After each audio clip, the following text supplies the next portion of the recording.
Hi, this guide's about VAAL Cold Snap for a Guardian. VAAL Cold Snap, a powerful spell that continuously deals cold DOT around the character. With the new Chaos Bloodline, one can reach a permanent uptime of this skill, make it so that it costs only 7 souls and lasts over 7 seconds. You gain 1 soul every second via a small node in this new ascendancy. Corruption's Embrace grows in power the more corrupted gear pieces you have put on. The Shepherd of Souls requires 4 of them, Everlasting Sacrifice requires 6, and Sacrifice of Blood, 8. It's a build with a lot of maximum life, so we do recommend reaching the last threshold. Priest of Kamasa Ascendancy passive increases the duration of VAAL Cold Snap. The reason behind stacking maximum life is the introduction of Foulborn Wrathpit Globe.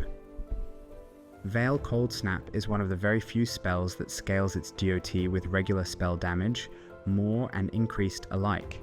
This shield increases damage and DOT alongside maximum life. The rest of the build revolves around accumulating life.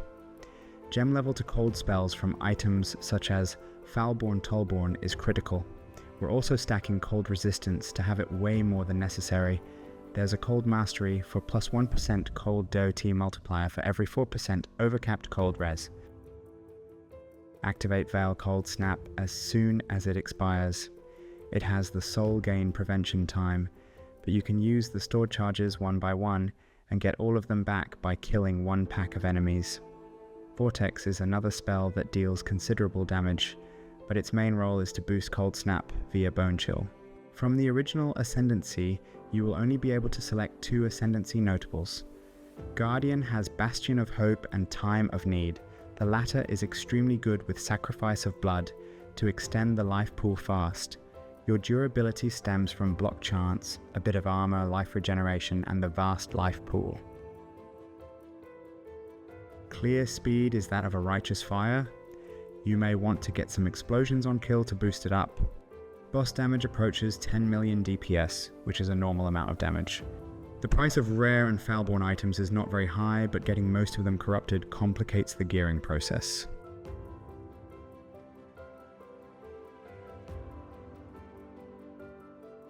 The itemization is restrictive, and the build is very reliant on very few stats, so assembling it is actually not that difficult. With the Apostate, you'll need to look for items with high energy shield. All the damage is gained from gem level and Foulborn Wrathpit Globe, thus life. Modifiers to DOT multiplier are good, but scarce. If you plan to include Dissolution of the Flesh, be sure you can easily avoid all damaging DOTs. Kaom's Heart has no sockets but grants 1000 life. This build values life the most, making it a good choice. If your armor items combined grant more than 1000 energy shield in total, the Apostate will be a better choice than Kaom's Heart. Get a cheap Foulborn Tollborn with plus 4 to level of all cold skill gems. It also enhances the exposure effect. The more maximum life you have, the more Foulborn Wrathpit Globe increases spell damage and damage over time, so skills like Vortex and Cold Snap will benefit from it twice. Get a version of Replica Dragonfang's Flight that improves Cold Snap. This amulet provides considerable damage and has other utility mods like Reservation and Resistances. Up to 30% more maximum life makes Dissolution of the Flesh a choice. It comes with a big downside, so most overlook it, but it's actually not that debilitating with high block chance and immunity to most damaging DOTs. Foulborn Red Dream can increase your maximum life via fire resistance near the Jewel's socket, which is near the stamina notable. If you balance strength and intelligence, Rational Doctrine will get you a permanent consecrated ground that regenerates life and reduces the effect of curses on you, combined with a specific magic utility flask that's quasi-curse immunity. Watcher's Eye. Your auras are a purity of elements and malevolence, maybe vitality or clarity. DOT multiplier from malevolence is the best. Purity of elements has chaos resistance, which is also very good. There's also bleed immunity, good with dissolution. The biggest hurdle is having 8 gear pieces corrupted, but you can do it with cheap uniques. If you have only 4 items corrupted, you should go low life With Pain Attunement and Reserve Life for Petrified Blood, you will need your rare items to patch up resistances and attributes and get as much maximum life from them as possible. Cold resistance is always good since it increases damage via the Cold Mastery. Helmet. High in ES if you wear Apostate, or only with maximum life if not. Here, we've made it a host for the main damaging setup with built-in support gems and other enhancements for gems socketed in it. That works best with Shaper's Archdemon Crown. On gloves, get maximum life, resistances, and dexterity if needed. If you have Apostate, be sure it has over 200 energy shield. For Eldritch mods, go for exposure on hit and cold Doty multiplier. Boots must have high maximum life, movement speed, and resistances. For the Eldritch mods, get action speed or Scorched Ground and life regeneration rate. You definitely want a Hunter's Belt with a lot of flat maximum life, increased maximum life, and maybe even strength, which gets you life too. Besides that, it's just resistances. Not many rare amulets can beat Replica Dragonfang's Flight. It has to have gem levels for cold spells, DOT multiplier, and maximum life to compete. Our singular focus is maximum life, so getting mirrored rings with negative irrelevant values is recommended. Strength grants life too. Other attributes and resistances should be gained mainly from rare gear, since that would be cheaper. Cold damage, DOT multiplier, and maximum life are top priorities on jewels. They can patch up missing stats, and one of them may provide a corrupted blood immunity. Increased cold or increased spell damage large cluster jewels have some good notables. Cold-blooded and deep chill are the best ones damage-wise. Attack and spell block chance can be easily gained here.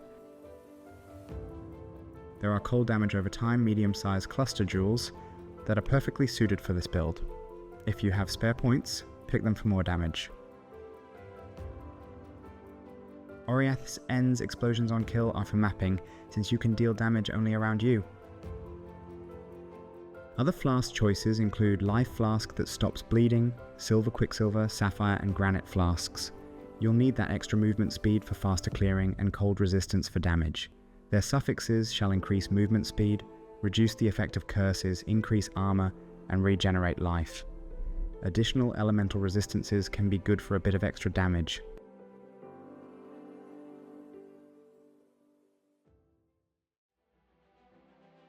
VAAL Cold Snap has a unique scaling with spell damage resulting in high cold DOT. VAAL version is mandatory. We've put it in a helmet because our body armor has no sockets, so it has only 3 support gems, but the damage is roughly the same. These are Elemental Focus, Efficacy, and Controlled Destruction. If you have the Apostate, you will be able to fit Empower and either increased area of effect or Bone Chill support. Malevolence grants more damage over time and increased skill effect duration. Purity of Elements grants additional elemental resistances. Additional cold res is good for the Cold Mastery that grants cold DOT multiplier and immunity to all elemental resistances. Tempest Shield is for added spell block chance and immunity to shock. Link them with Enlightened support to reserve less mana. Vortex amplifies damage via Bone Chill support. Its damage is high because it scales similarly to Cold Snap. Link it with Bone Chill, Controlled Destruction, and Unbound Ailments. If you have a 6-link Cold Snap with Bone Chill support already, there is no point in Vortex unless you want that extra damage that it provides. Shield Charge is a movement skill you can use while wielding a shield. Use it often, every 4 seconds at least, to get attack block chance from Bastion of Hope. Link it with faster attack support for faster charging. Frostblink is another movement ability that has no cast time but a cooldown instead. Clarity is for mana regeneration rate. Here we don't have blood magic, so managing this resource is still crucial. Frostbite is a curse that lowers cold resistance. If you have a way to extend your curse limit to 2, add Elemental Weakness, and cast them with 1 button via Arcanist Brand. If you have spare sockets, add Molten Shell linked to CWDT to prevent some of the incoming damage. You may include RF in here for its passive bonus to spell damage, but you have to be careful with its life drain. It usually requires very high life regen and fire res to even achieve the net zero life recovery.